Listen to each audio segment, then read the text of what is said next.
Good Monday evening to you, or Tuesday morning, depending on when you're tuning in for this. I'm Chief Meteorologist Austen Onek from News 12 WDEF in downtown Chattanooga, Tennessee, covering the areas of southeast Tennessee, northeast Alabama, northwest Georgia, and a small portion of western North Carolina. Thanks for joining us for the latest edition of our weather blog. We'll be seeing again some fairly cool, very close to normal temperatures for tomorrow, and then some much colder air begins to set in as we go toward the end of the week. Our next storm system in the next couple of days will be giving us some decent chances for rainfall and maybe even some flash flooding, but the threat of severe weather doesn't appear to be a problem at this point, but naturally we'll be keeping our eyes on that, especially at this time of the year. Next few days, we'll be seeing better chances of rain for Wednesday, very windy as well. Temperatures remain pretty stable over the next few days. Back to sunshine on Thursday, but that'll be the end of the mild temperatures coming on through. So heading out on the course tomorrow, it won't be too bad. It'll be kind of foggy in the morning. Winds will be light out of the southeast, and afternoon golfers will see temperatures back into the mid-50s or so. The last couple of days have seen some very mild numbers, even above normal, almost record-setting highs last week. Nothing in the rain gauge for today, still well ahead for the month and for the year, and temperatures very close to where we should be for this time of the year, so a little bit closer to normal rather than the near record temperatures we saw last week. Thanking our own Andrew Harrison for a rainy view along the river as he goes out to take a walk every single day right around that area. Thank you very much for that, Mr. Andrew. That's our Monday West Shore Home weather window picture of the day. If you've got weather pictures, send them on to us at pictures@wdef.com or on facebook.com/WDEF News 12. Also on Twitter, also on Instagram. You can find us out there someplace. Latest storm system has a weak front down to the south of us, and it is stirring up a few scattered showers into and around the Red River Valley, back up into central Kansas and southeastern Nebraska. Not a lot going on there. Our next storm system coming in from the west is going to be dragging southward a lot of cold air, and that's going to be affecting our weather as we go into the week as this storm system makes its way back to the east of us, but that's going to take a while for that to actually happen. For tonight, we'll begin to see mostly cloudy skies creeping back on through.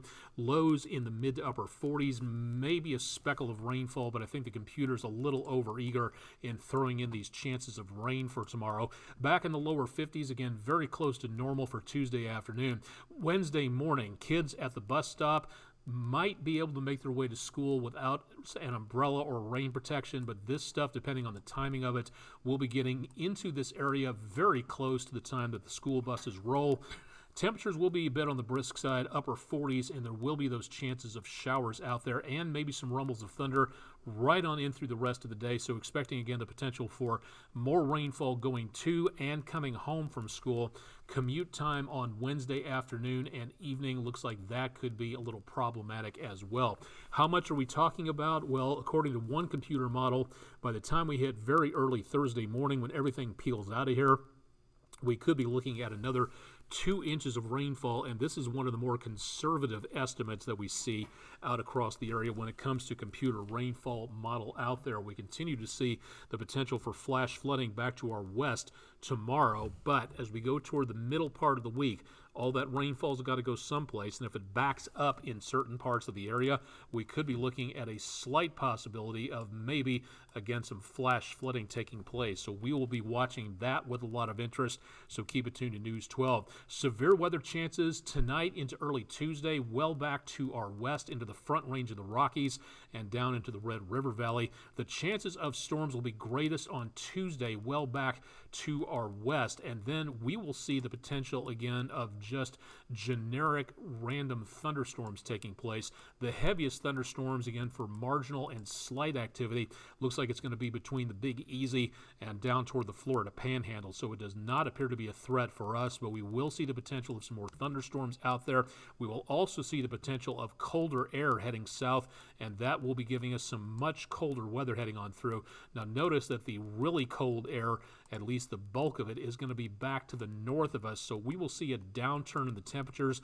Not exactly an Arctic blast, but it will be noticeably cooler, especially toward the end of the week, where temperatures go from the mid-50s into the lower to mid 40s, and then low temperatures at night going back into the 20s and 30s. So some chilly numbers for the kids by the end of the week at the bus stop. But at least we will be back to more sunshine out there, increasing clouds by next Monday.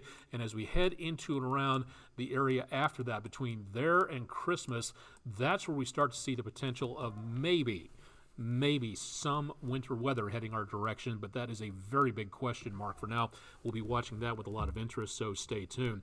Not as cold as it is back into around portions close to the Arctic Circle, -2 at Thule Air Base, and looking at a wind of southeast at 7 miles an hour, and that's taking the wind chill at Pawtucket Airport back down to the -16 category on our weather where the troops are segment. Back to a little bit warmer conditions and several thousand miles away into the Indian Ocean at the Naval Support Facility in Diego Garcia. Calm winds, temperature of 78, and a heat index back down toward the tropics of 81 degrees.